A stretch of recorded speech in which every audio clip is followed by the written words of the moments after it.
Alright, boils and ghouls, let's finally talk Abigail. Let me say this.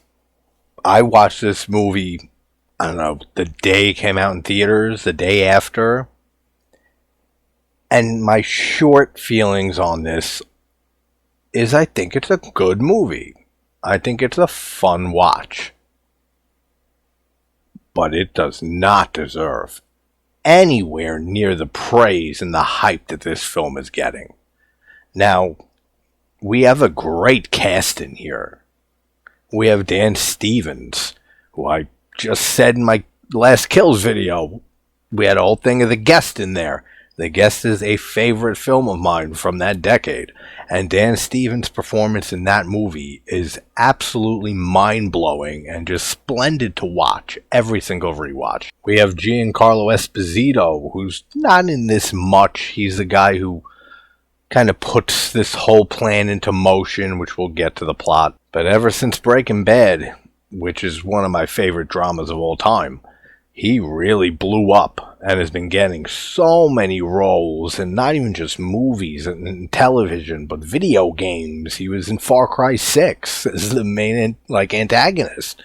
I'm so glad that he blew up, even though he goes way back to The Usual Suspects. He has a small little role in. Now, I've never seen Alicia Weir before, the girl who plays Abigail, but I think she gives a great performance. My issue with Dan Stevens' performance in this movie, and it's not him, it's the writing, it's the dialogue, and that's a huge negative and a huge problem I have with this movie. But it's not to the level of a performance that I would hold Dan Stevens to, because he is a phenomenal actor. And this is where it'll get very controversial, and people will dislike and unsubscribe and whatever. It happens all the time. One thing I'll always say is I'll always give my brutally honest opinion on how I feel about anything, but especially a movie. And like I said, this is a good movie.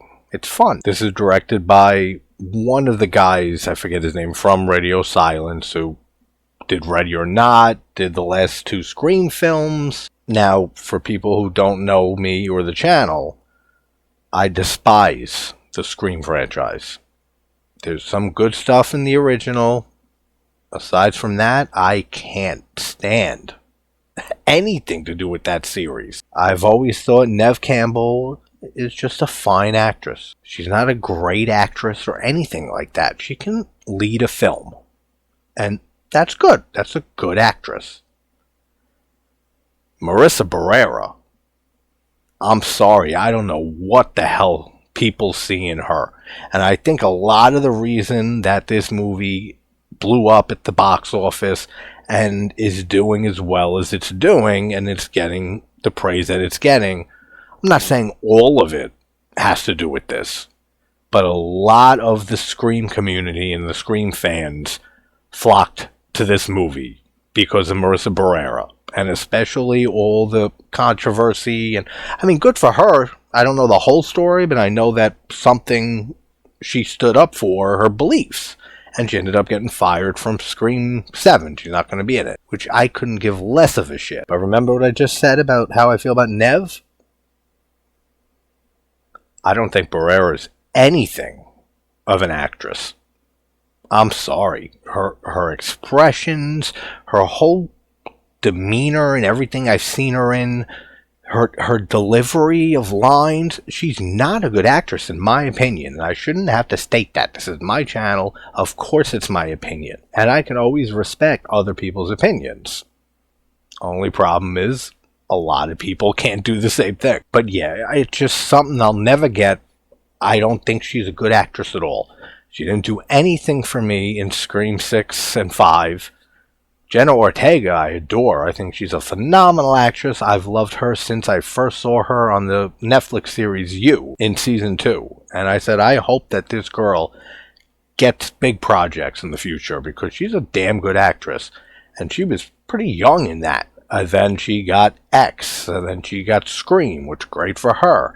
And Wednesday, now Beetlejuice, it goes on and on. I mean, she's one of the most sought-after young actresses that there is today. And I would have preferred having her be the lead in the last 2 Scream movies. But enough on Marissa Barrera. I don't want to go too hard on her. And I know, like I said, there's fans of her. I get it. There's fans for everyone and for almost everything. So the plot of this film, very briefly, is this group of professionals, and we'll get to that, including a guide on how to successfully survive this situation and how to successfully kidnap a child. Now, I feel like I gotta say this maybe like once every 6 months, just for newer subscribers. Know that everything almost that I say in a joking way, it's all just jokes, it's all dark humor, it's all sarcasm, it's just how I am, it's how I deal with stuff.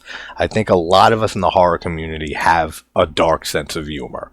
So if you ever hear something from me that, wow, that's kind of dark, and it doesn't land with you, or maybe you're offended by it, just wait for the next thing that I say, and trust me, you'll forget about it. Or you won't, and you'll be pissed, but I really don't care. So these professionals get hired by Giancarlo Esposito's character to kidnap the daughter of a very rich man, who turns out being a huge overlord and immortal, a vampire. And this guy is the stuff of legends in the criminal underworld. Like Dan Stevens' character, he knows him instantly as soon as he finds out who the father is from Abigail, and he's ready to leave. That's how infamous this guy is. It's kind of like Kaiser Sose, like I just mentioned, Usual Suspects. But their task is to just babysit.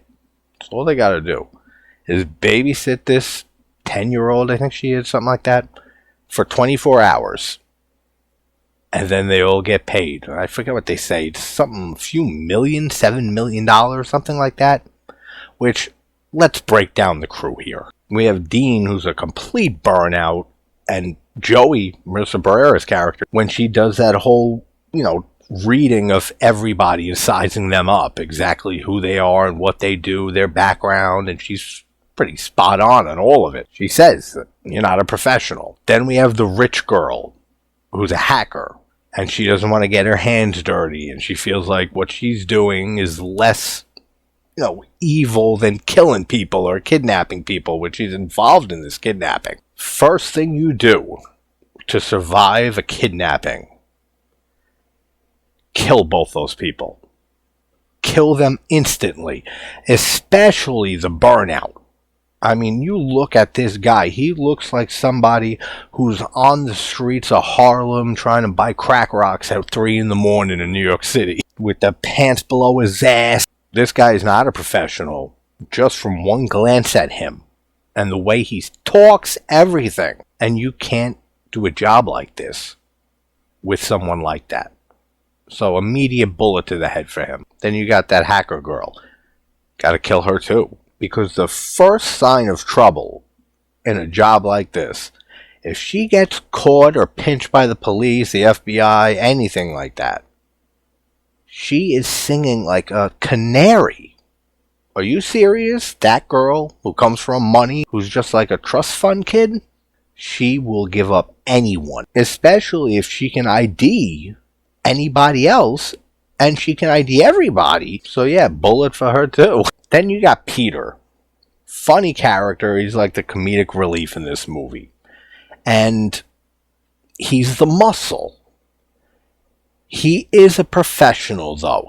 He does crack at times, but right after Abigail sees the face of Dan Stevens, he comes out knowing who her father is, and he's scared shitless. He's ready to leave. Peter does And this sounds terrible. I know all this does, but I'm thinking just in a hypothetical criminal world. He says we gotta kill her. And that's the absolute correct choice. She just saw one of the crew's face. She can ID him.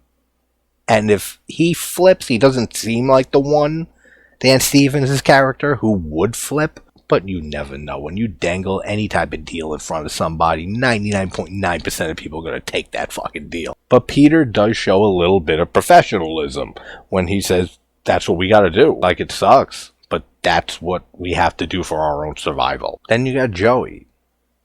I mean, she doesn't seem like a professional either. Like, I don't know. It's just something with me with Barrera. She doesn't fit this role. I just don't feel invested in her character, and that brings me to what I mentioned earlier of the biggest issue I have with this film. As much fun of a watch it is the first time, and it being a good film, it looks very good, it has great cinematography, there's good kills, there's a lot of blood in this movie, so there are positives, a lot of them. But when you're confined to one location, which there's a decent amount of directors or production companies that make films that are bottleneck movies, in a sense, that take place in all one location. Full Moon does that very well, with Castle Freak, Ghoulies being in the house and in the basement the entire movie for the most part. Demonic Toys 2, it goes on and on with Full Moon. And yeah, a lot of it is budgetary reasons. I mean, Full Moon makes cheap movies and tries to put them out as fast as possible. But they still make great use of the setting. Now, since they're all in this mansion, a lot of this film rests on the dialogue between these characters. And I'm sorry, but the writing is just not good for the dialogue. None of it really engaged me. None of it interested me. With a movie like this, you almost have to have, and I'm not saying this level, but like Tarantino-esque dialogue. Stuff that will really keep you engaged and wanting to hear what these characters are going to talk about next. And this movie just didn't hit that mark at all for me. So the biggest issue, the dialogue and the writing to an extent, even though a lot of this movie is well written. So I don't know, Abigail, I have such a history with this movie now. Like I said, I saw it, then I waited weeks to actually record a review. Then I recorded it, and then I didn't feel like editing it for days, and the more I go away in time from when I see a film into the future, the bigger the gap. If it's not a movie I loved or thought was really good, like, again, this is good, but I wouldn't watch this again. Then I just don't want to revisit it in any way. Then I ended up deleting that review and just decided to do this from scratch. So that's Abigail from this year. That I said pretty much all there is to say from my feelings for this movie. It's fun. There's some good kills. It's bloody. Some of the acting is good. Like I said, this is a great cast here. The girl who plays Abigail does a great job. The design of her as a vampire, that looks really cool. The score in this movie is very good. So this isn't a bad film in any way. And I could see the love that it's getting from some people. But all of this hype and all of this praise, I've been hearing that this is the best vampire film of the last decade. Alright, I respect that opinion. I'm not a big vampire genre guy. So when I think back in the last 10 years, I can't really think of many good vampire films. So that's not really a big achievement in my opinion. The last great vampire film off the top of my head that I can think of that I loved is Let the Right One In. And that's from 2008. Coming up on 20 years in 4 years. So best vampire flick in a decade?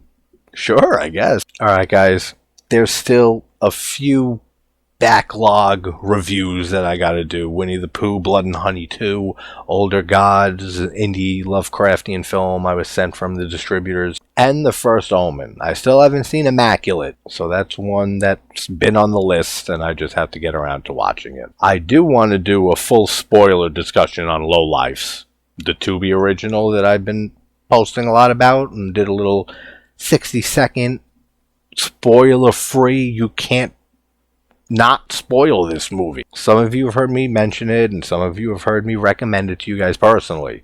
But those who haven't seen it, or haven't checked it out, or haven't heard of it, please go watch Lowlifes on Tubi. Don't look at a synopsis. Don't watch the trailer. Don't look at a video. Don't do anything. Don't read a review. You have to go into this movie completely blind, or it'll be ruined for you, like pretty early on.